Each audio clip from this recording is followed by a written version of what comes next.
You know, doing Southern Gospel News Podcast has been a blessing and a fun time. I learn something every week when I'm on here, and it's a great thing. Southern Gospel News Podcast has been a blessing to thousands, and without our sponsors, we wouldn't be able to continue to do it every week. MyPillow is one of those sponsors. Mike Lindell and the guys sent me a MyPillow about 4 weeks ago, and they said, before you talk about it, I want you to try it out. They said, you got a money-back guarantee, 100% satisfaction, no problems. You don't like the pillow, Darren, send it back to us. They're even going to ask you when you call MyPillow your t-shirt size. No, they're not going to send you a MyPillow t-shirt, but it helps them in determining what type of pillow you need.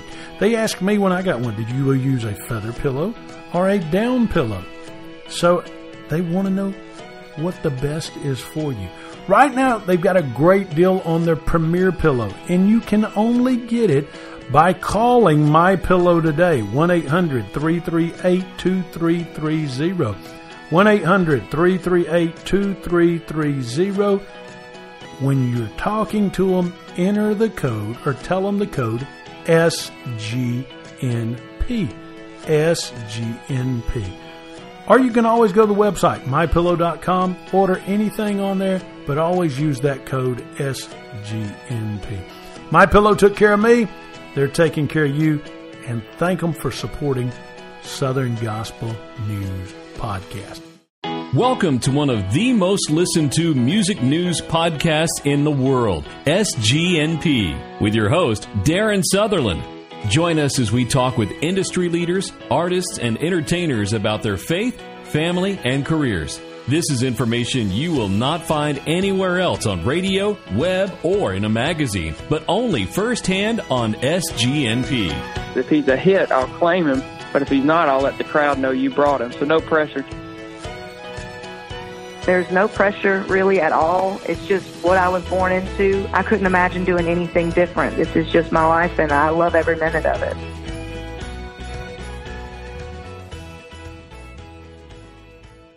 And welcome to SGNP. Darren Sutherland here with you. Hey, today we've got another great segment, and you heard the liners before we talked with Logan Smith and Morgan Easter Smith. Yes, they are related. Logan is her brother-in-law. He sings now with 11th Hour. You've seen him on the Gaither videos. And Morgan Easter Smith is the daughter of Jeff and Sheri Easter and travels with them, and she's been doing so professionally since she was 14. It's part of our second in the series of youth in gospel music. And we're doing this series basically to show folks that gospel music has a great lineage and a great bit to offer for the future. Wait till you hear what both of them say. I think no matter how old you are, you're going to be incredibly encouraged. Let me say this. Thank you for those that came out to Julio Jones Kia last Thursday night for SGNP and Kia's first ever concert with the McCameys. Free concert right there at Julio Jones Kia. I want to remind you, coming up July the 8th, that is July the 8th, come see Jason Crabb. Excuse me, Charlie, got a little tongue-tied there. Jason Crabb at Woodstock Kia on Old Rope Mill Road in Woodstock. July the 8th, 5 p.m., Jason Crabb going to be in concert. A couple things got to share with you before we go any further today and we get into the interviews, and these are real short. If you like Southern Gospel music, and I'm just being as transparent as I can be, and you like this show in particular, we would love for you, absolutely love for you to reach out to our sponsors and thank them for being a part of our show. Folks like Kia. Tell your local Kia dealerships. You don't have to tell them. Here's all you got to do. Go to your local Kia dealership when it's time for you to buy a new or used car and take a look at a Kia. If you don't want to buy one, that's up to you. But take a look at the Kias and check them out. The second one is my friends at MyPillow. Take a look at MyPillow. If you need a new pillow, call this number, 1-800-338-2330. When you order the premium pillow, now the premium pillow is what they've got the special on right now, folks. And you can get the premium pillow. They don't sell them in stores. The ones they sell in stores are boxes. They're the classic pillows. but the premium pillow. I sleep on one. It's changed my sleep pattern. 1-800-338-2330 and give them the offer code SGNP and get a My Pillow SGNP. Will you do that? I know you will. I need you to, and need you to make that call and grab a My Pillow. Last week had a great interview with Lionel Harris. I always mess his name up. Larnell Harris. How about that? I say Lionel, Larnell, Larnell Harris. Great, great musician, great singer, great person, great interview with him. More information about us, you can always find out on our Facebook page or on our website. Our website, southerngospelnewspodcast.com. Our Facebook page, Southern Gospel News Podcast. Our Twitter, SGNP Podcast. So anyway, coming up right after the break here, the first ever interview, long-form interview with Mr. Logan Smith with 11th Hour, their newest lead singer, and the first long, full-version interview with a lady, after you hear this interview, that I think you'll all love and want to check out a whole lot more, Morgan Easter Smith, right here on SGNP. Let's take a break. Those interviews are right around the corner. Hi, this is Jeff from the Whistler. What's wrong with living right anyway? SGNP is brought to you by Toccoa Falls College in Toccoa Falls, Georgia. For more information on TFC, call 706-886-7299 or visit them online at tfc.edu. That's tfc.edu. Since 1907, TFC, glorifying God through seeking and developing leaders who will impact the world for Jesus Christ. And let's welcome to the Kia Skype line from, I guess you're down there in South Atlanta, McDonough, Georgia. Am I right, Logan? Logan Smith of 11th Hour. That's where I'm from, yes, sir. Thank you. We are. I'm actually hanging out in Hendersonville, Tennessee right now, but I am from Covington, Georgia. Hendersonville, Tennessee. So we woke you up early because, you know, what is it, 11 o'clock in the morning here, and I guess it's 10 o'clock. You know, you gospel singers like to sleep late, so especially on Mondays. So what takes you? Nothing that coffee can't help, so we're good. That's it. What takes you to Hendersonville, Dave, if you don't mind me asking?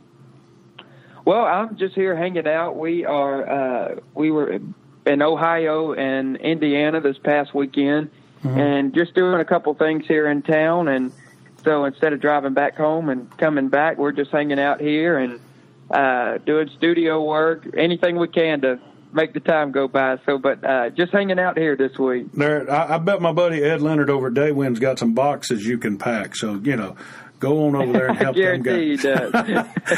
Hey, Logan, for the folks that don't know, we're doing this segment on youth and gospel music. How old are you? I'm 21. 21. When did you first get involved in gospel music as a whole? I grew up loving the classic style of Southern gospel music. We, most kids growing up had Barney and all these cartoons, and me and my older brother, not so much my younger brother, which is a part of this music, but we were just glued to the Gaither videos, and they just captured our attention, and it kept our attention, and there was just something about the music, and we just fell in love with it as kids, and really had no desire of doing the music till probably 9 or 10 years old, and some people kept saying, well, you need to cut a record, and God worked all that out, but we cut the record, and within a year after doing that first album, doors just opened that we didn't even see coming, and just love this music and have always had a passion for it, and just love to get to do what we love, and not everybody gets to. When you say doors open, what doors open? Well, within the first year of recording an album, thanks to Jeff and Sheri Easter, we were doing Gaither concerts and videos, and okay, I gotta stop. I gotta stop you right there, because there's thousands of gospel singers all over this world, and you just nonchalantly said, well, I cut an album, and then a year later, Jeff and Sheri Easter's got me at the Gaither tapings, and we're singing there. And so, I mean, you know, there's a lot of people been doing this. There's a lot of people been doing this their whole life, and just would love to do a Gaither concert. Tell us how that came about. Well, let's see here. I'll summarize this really quick. The commissioner of Lincoln County, Lincoln County, Georgia, took my CD to Jeff Easter, and he randomly, the commissioner stopped by our house randomly one day, called our house, and said, "I'll be there in 20 minutes. I want to meet you." We're like, all righty then. So we're a normal family with a destroyed house with 3 kids. And so Mom and Dad start throwing junk in closets, trying to make the house look somewhat presentable. And he says, "I'm going to take this CD to Jeff Easter." Excuse me. And we're like, okay, well, that'll probably be the extent of it. And Jeff and Sheri came to my hometown of Covington. And Jeff got me up to sing that night and called Bill. And he's like, "You got to hear this kid." And just super kind to us. And I followed them the next night to Winder, Georgia. And 2 weeks later, I did the first Gaither concert in Myrtle Beach, South Carolina. And my favorite thing is Bill looks at Jeff and says, "If he's a hit, I'll claim him. But if he's not, I'll let the crowd know you brought him." So no pressure to an 11-year-old kid.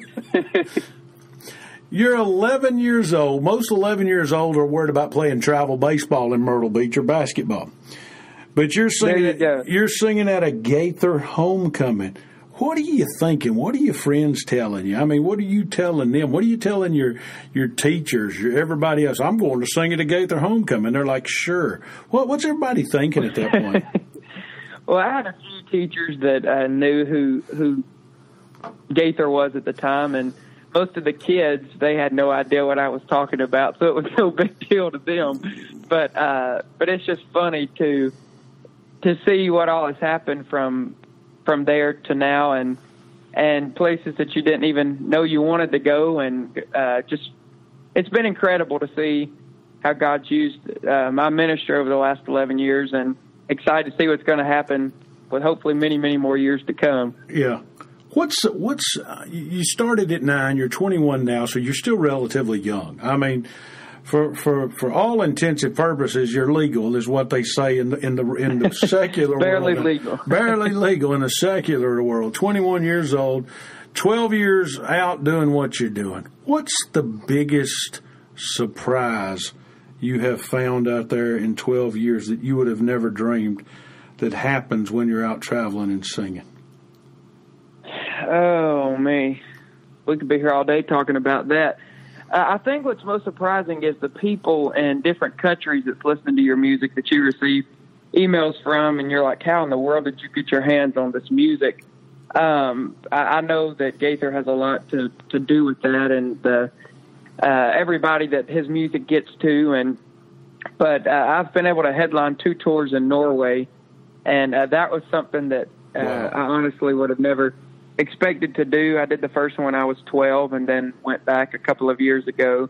And they are so responsive over there. They love the upbeat songs, and because they don't fully understand the lyric to everything that we sing.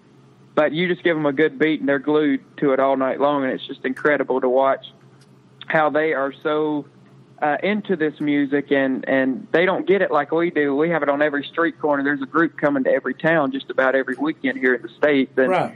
So to watch how they respond to the music over there is just incredible. They come for miles and miles to hear these concerts. When any of us artists go to them, it's incredible to watch how they respond to it. So that was something that will always be a highlight, and hopefully we'll get to go back before too much longer. You know, it's interesting, Logan, that you bring that up, because we look at the numbers of downloads and where they come from all over the world on this podcast, and in particular, Scandinavia, Ireland, United Kingdom. There is quite of a fan base over there. I mean, when Absolutely. we first started this show back in April, Ireland popped up, and I mean, there was 3,000 to 4,000 people that have downloaded this show. Norway, Wow. Sweden, and Finland have picked up. Why does not more groups go over there, you think? Because like you said, you know, I've talked to every artist in the business, it seems like, and quite frankly, for the area that, you know, if you took Orlando north to West Virginia over to mid-America, you know, mid-Ohio, Indiana, Illinois, and then swung it back down to Texas, we are saturated with good gospel music singers. And there's a lot of Absolutely. other places that aren't. Why do you feel like I mean, we don't go up there more. You're young. So, I mean, you've got the, people say, oh, man, you're coming along in a bad time. Gospel music's dying. But, yeah, I see the worldwide opportunities out there for it compared to the negatives. Well, it's dying off like it, it ain't like it once does. Do you see that when you're looking at the music? I do not. It's surprising at some of the concerts how the young people come and they sit and listen to this music and they leave hooked to it. And I think my personal opinion on that is I don't know if people are not singing stuff that just brings their ear in, or if these young people just do not take the time to actually listen to it and see that it's not cheesy stuff, that there's actually great lyric in some of this music here. And I think sometimes it's just presented in the wrong way. And but I do not feel like the music is dying. People say that, and talking about it only helps it that much more to die. So just do something to preserve it, and instead of trying to kill it off. And there's people that are negative towards this music and try to even hurt other artists. Yeah. But I mean, it's something that when you have a passion for, you have to keep it alive. You have to first of all just make sure you're in God's will and end this. Yeah. No matter where you are, who you're singing with, that's a big part of it. But I don't see the music dying. I feel like that hopefully this music will last for generations to come, and especially for us singers, this is what we do. So we certainly hope that is the case, that this music lasts for years and years. I won't put the pressure on you in asking you who your favorite artist is in the gospel music world. Outside of gospel music, what does Logan Smith listen to?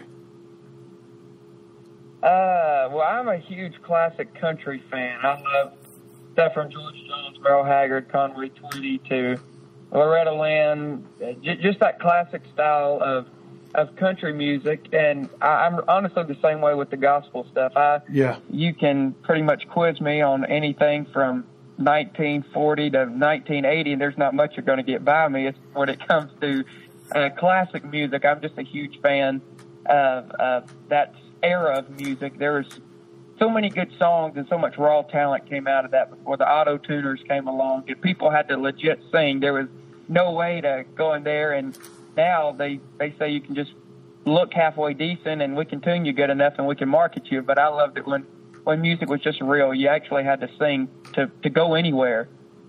What do you think? I mean, because I love classic country music too, and folks like Gene Watson just cut a new gospel album. Oh, you bet. Other folks like Merle Haggard and Albert E. Brumley Jr. did a duet. Joseph Haberdink just wrote some songs for Reba as early as last year. The Oak Ridge Boys have always been gospel music icons. What's your thought of people that's in the country vein, or even in the contemporary vein? Because I'll tell you this right here, and I don't know, this is the first time I'll mention this live on the air, but I was at Third Day's last show at the Fox Saturday night, okay? Uh-huh. And Mac Powell has a new group called Mac Powell and Family Reunion that it sounds a lot like Jason Crabb or the Oak Ridge Boys. What's your thought of groups like that crossing into the gospel music world? Do you think we ought to say, nope, gospel ought to be just gospel all the time? Or do you think there's room in the family for everybody to sing a little gospel music and promote it? Absolutely not. I think it's everybody. What I love is they're going to reach people we can't. They've been given these platforms of hundreds of thousands of people at a time.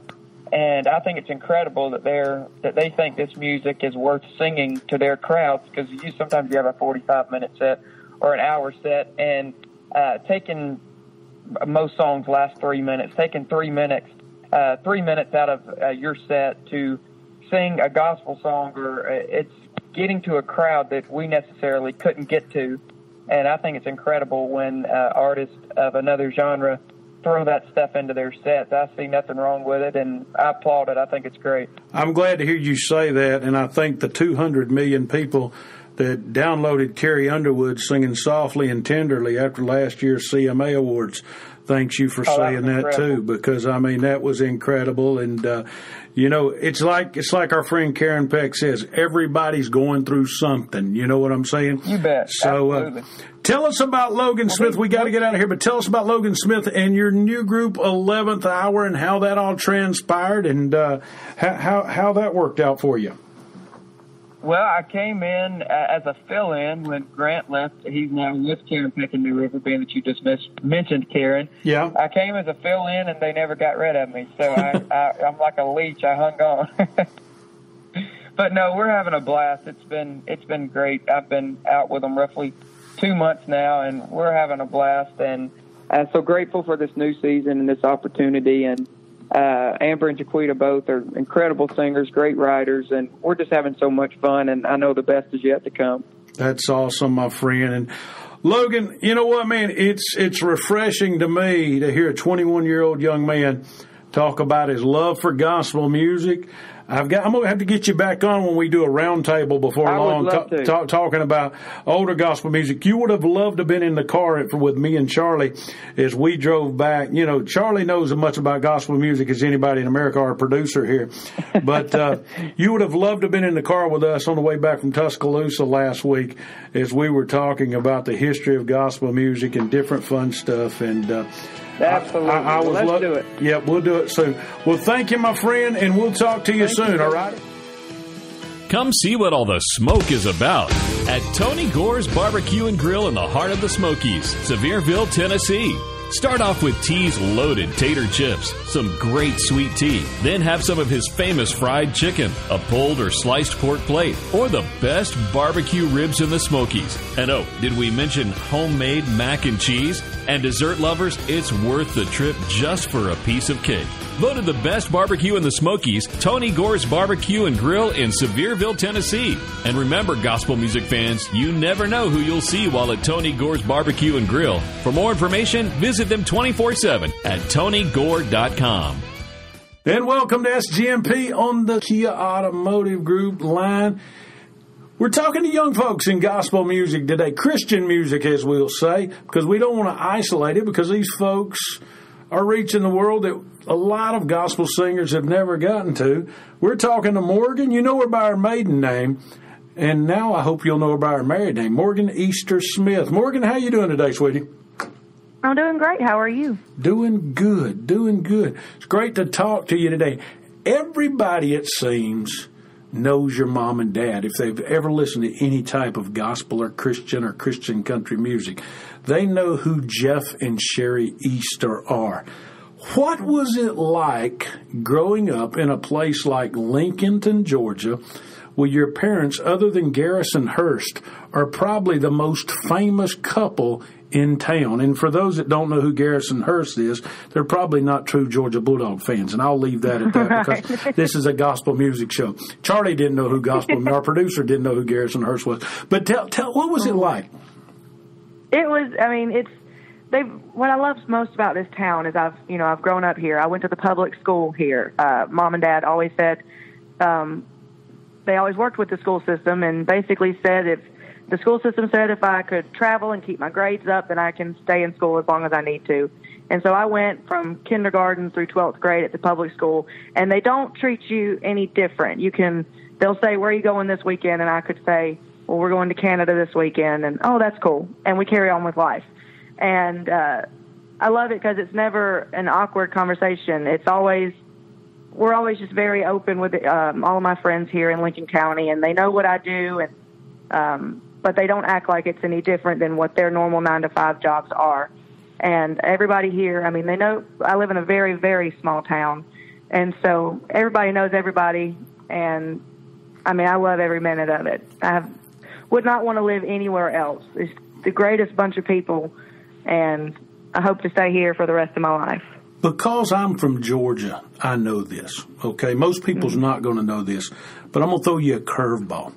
You usually leave to go out of town on Wednesday or Thursday nights, correct? Mm-hmm. Right. Did you ever begrudge not being able to go watch Lincoln County and the coach football back in the day? There were some times that I really just wanted to stay home and go to the football games. And Mom and Dad were very good about, because I started full-time when I was 14. Mm-hmm. But up until then, they were very good about if I wanted to stay home for a game or something, then they would absolutely let me stay home and go to the games. But once I went full-time, there were obviously, sometimes some Fridays don't get booked and you leave out Friday night. And so there was obviously sometimes I did get to go. And regardless, I was able to cheer them on from however many hundreds of miles away that I was. I'm always a Lincoln County Red Devil. Yeah. And so, I mean, I never really regretted not being able to go because the times that I did get to go, all of my friends made it really special, and it was always really great to be able to go. That's cool. Folks don't realize, unless you're in the southeastern United States, especially Georgia, Alabama, Mississippi, Texas, North Florida, how important high school football is. That's why I brought that up, because in a town like Lincolnton, it's the biggest game in town all year long. Wouldn't you agree? Yes. We are known for our football. Coach Campbell is an incredible coach. I think at one point he was the third most winningest coach, I think, in the country. I don't really know, but we have multiple state championships. Everybody that we meet, even we've met people in way north, way west. Everybody that we meet says, when I say Lincoln County, they're like, oh, wow, that's the incredible high school. Like, I had so many people in my high school move here just because of the football program. And we are known for our football. And that's what Lincoln County, I mean, that's what it is. Morgan, you've got an incredible lineage of musicians and gospel and Christian music professionals. And when I say professionals, I mean people that's done it for a living in your family, not just your mom and dad, but your grandparents on both sides of your family. I mean, your grandfather, your great-grandfather was the father, so to speak, of bluegrass gospel music, Pop Lewis. Am I correct? Absolutely, yes. Okay. Your grandfather, isn't it James? Isn't that your grandfather, James Easter? Wrote. Yes, that's my daddy's daddy. Your daddy's daddy wrote "Thank You, Lord, for Your Blessings on Me" and the Easter Brothers, and your dad still does some recordings with him. Was there an incredible amount of pressure on you to join the family business, or could you have decided, you know what, I don't want to travel, I want to be a nurse, I want to be a teacher, or was it always just understood and you just always knew you had diesel in your blood, so that's what you were going to do? Right. That's about how it was. I never really imagined me doing anything different. I started singing on stage. I mean, from the time that I could speak, they would take us up and we would sing. And I just never saw myself doing anything different. But like I said, Mom and Dad have always been really good about if I went to them tomorrow and said, you know what, I'm done, I want to go to college, they would obviously support that. And but I mean, I don't want to do anything else. This is what I want to continue to do. And there's no pressure really at all. It's just what I was born into, and I couldn't imagine doing anything different. This is just my life, and I love every minute of it. Excluding your mom and dad, excluding your family lineage as a whole, and outside of gospel music, let's just not put gospel music into it, okay? What does Morgan Easter, what type of music do you listen to? Do you enjoy outside of gospel music? And we know you love gospel music, okay? You're in it all the time. But let's just say you flip on Pandora, you flip on Spotify, you flip on the radio station. What do you enjoy in your own time? I have such a wide variety. My husband actually laughs at me when my shuffle on my iPhone comes on because I love such a wide variety of genres to where, I mean, I grew up 100%. Other than my mom, obviously my idol and my hero being Shania Twain. Mm-hmm. So I grew up, with the incredible 90s country music. Not so much country music nowadays, but the good 90s country music is what I was a big fan of. And then when I hit my teens, I was really big in pop music.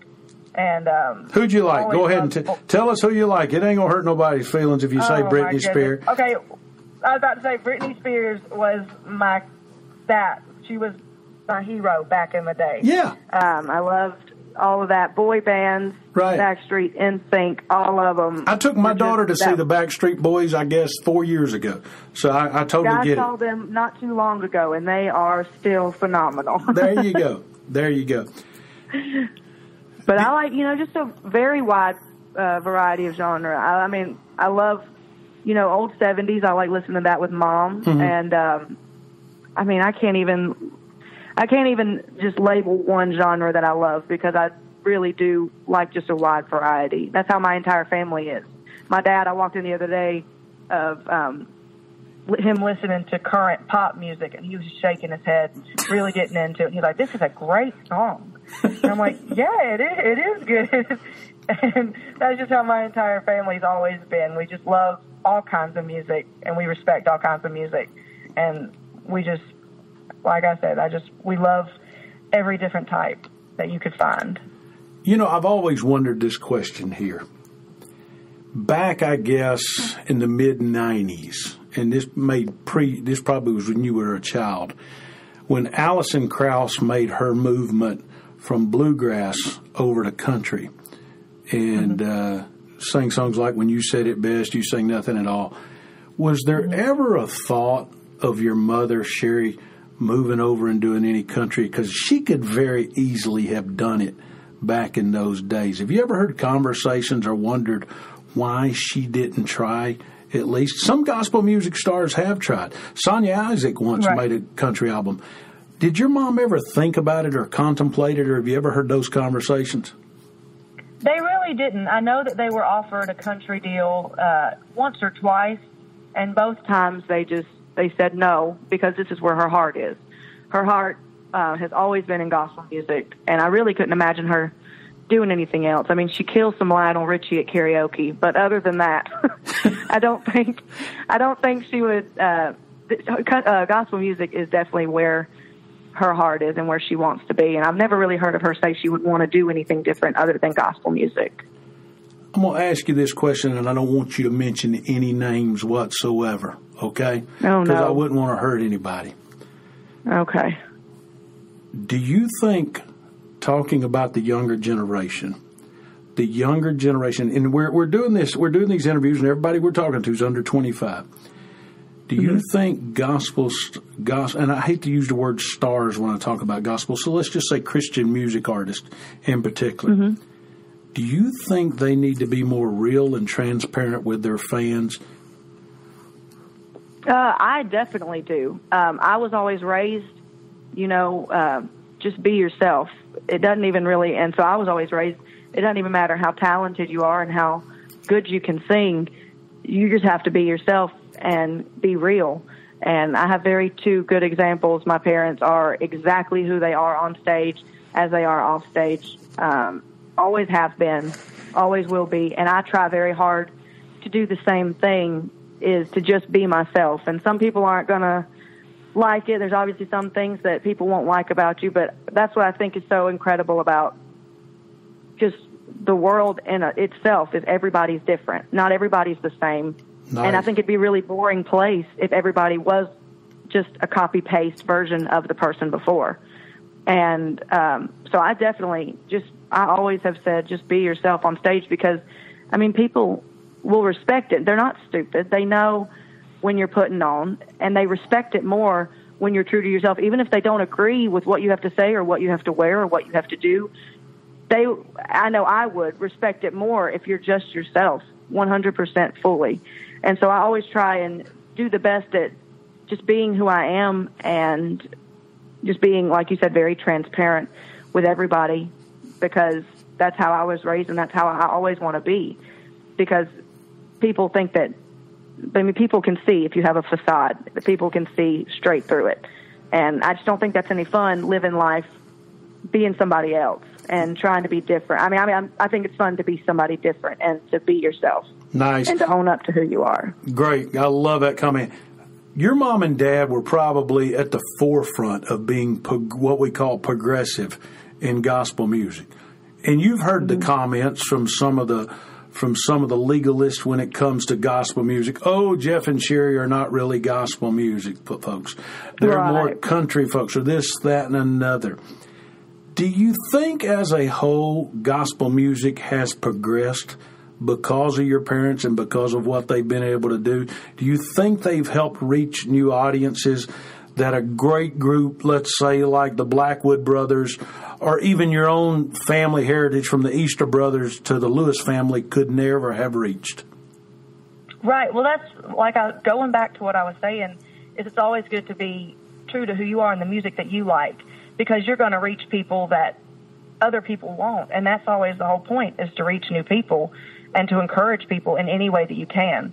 And Mom and Dad have always, from day one, done the music that they want to do, whether it be more country, more bluegrass, however, because Mom likes more poppy stuff, and Dad likes, obviously, more country stuff. And so they've always tried to mix in all of that with incredible, encouraging lyrics of the gospel, and just to reach new people with new music, because like I said, going back to it, you're not reaching any new people if you're singing the same songs, if you're doing the same things.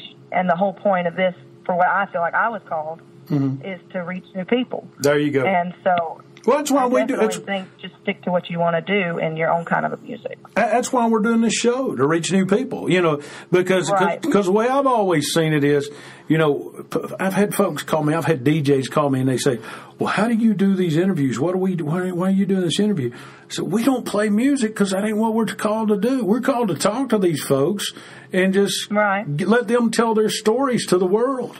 And say, hey, I put my pants or my dress on just like you do, So, Morgan, how's married life? It's been wonderful. I'm loving every minute of it. Wouldn't change it for anything. How long you been married now? Oh, we got married in October. Yeah. So I haven't been keeping up with the months. We've been so busy. But Landon's been my best friend for 10 years. I mean, I knew Logan first. Yeah. And he used to travel with us a lot. And I remember telling Dad one time, you know what, Logan can go whenever he wants, but Landon cannot go. He's aggravating. He's annoying. I can't stand him. Please don't let him go. And then when our drummer quit about 6 years ago now, Dad came to me and he said, I'm going to hire Landon. And I was like, please don't. Just please don't do that. Don't do that to me. And he said, no, he's an incredible drummer, and I'm going to hire him. I was like, okay, that's fine. And he was my best friend in the entire world. He left for about a year, and when was your heart broken when he left? Tell the truth. Well, yeah, because he was my best friend, and I had not even started seeing him in a romantic way back then. He was just my best friend in the entire world, and because he lives in Covington, so it's about 2 hours away from here, and even when we weren't on the road, he would just come over and we would just hang out, just because we'd go to Augusta and things like that, just because he was my best friend. And when our other drummer left, Landan came back, and it was instantly, I just saw him in a new light, in a new way. And I think it was just the time for us to just both, when he left, to both kind of separate and figure out what we both want. When he came back, it just all fit into place like it was always meant to be. That's awesome. What's Morgan Easter Smith see for her future? Say you were looking into a crystal ball 20 years down the road. Ooh. What do you see? I just want to have a happy life. I just want to have, I want to be a mother, eventually, not yet. And, I do want to keep singing gospel music. This is what I want to do. This is what I've always wanted to do. And I've always prayed, if God opens other doors for me, I will go through them, but it has to be a definite, this is where we're going, and I'm going to have to be shoved out of gospel music, basically, but as long as it's God's will. But I pray to stay here for as long as I can, because I love the music and I love the people, and I love being able to do what I do and travel with my family and singing with friends all the time. Nice. Because the people in gospel music, the kids in gospel music, are the people that I've grown up with and are my best friends in the entire world. And I love gospel music. I love the message of it, and I want to keep doing it for as long as I can. Nice. Well, Morgan, thank you so much for taking time out of your busy day to help us out. and be a part of SGNP and sharing your story with the world. It's been fun. And just keep encouraging people to listen to gospel music and listen to your family. You've got an incredible heritage. You're one lucky young lady to have grown up in a place like that and be related to folks like the Easter brothers and the Lewis family and Miss Polly and so many of the folks. So congratulations on that. And thank you so much for your time, okay? Thank you. I appreciate it. And thanks, Logan and Morgan, for being our special guest as we talk about youth in gospel music. Folks say, well, what can I do for youth in gospel music? Well, just be honest with you. Pray for them. Think about them. Encourage them. Tell them thank you for taking up the tradition. Morgan's a third generation, probably a fourth generation. No, she's fourth generation. That's right, fourth generation musician. So that's probably the longest lineage, continual lineage in all of Christian music, if you want to know the truth about it. Her grandfather, Pop Lewis, her grandmother, Polly, her mother, Sheri, and now Morgan. So great lineage and great things. Remind you before we close out, get your MyPillow today. I sleep on one. You should too. 1-800-338-2330. 1-800-338-2330. Coming this Friday, we've got a scheduled interview, and usually I don't tell you who it is. But I'm going to tell you today. It might not happen. We may have to change it. But we've got it scheduled. Gerald Wolf's coming in with us. Will be here Friday. I can't wait for that. Gerald's always got some great things to say. If you read his Facebook page, you know he does, and we look forward to talking to him right here on SGNP. Tell your friends and family about us.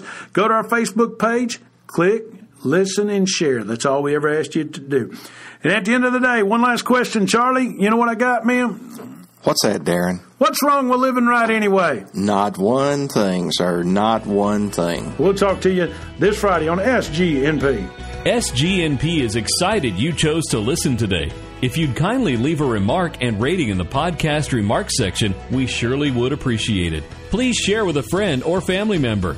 Look for us on Facebook, Twitter, and our new website, SouthernGospelNewsPodcast.com. And remember the Kia Summer Nights concert series, all 100% free, coming to a town near you. For more information on the concert series or to advertise your products, services, concert event, or new project on SGNP and reach a 100% guaranteed number of people in your area, call Tim Newton at 770-874-3200 or email him today, tnewton@bgadgroup.com. Let us geo-target our ads for you, something radio nor magazine can do.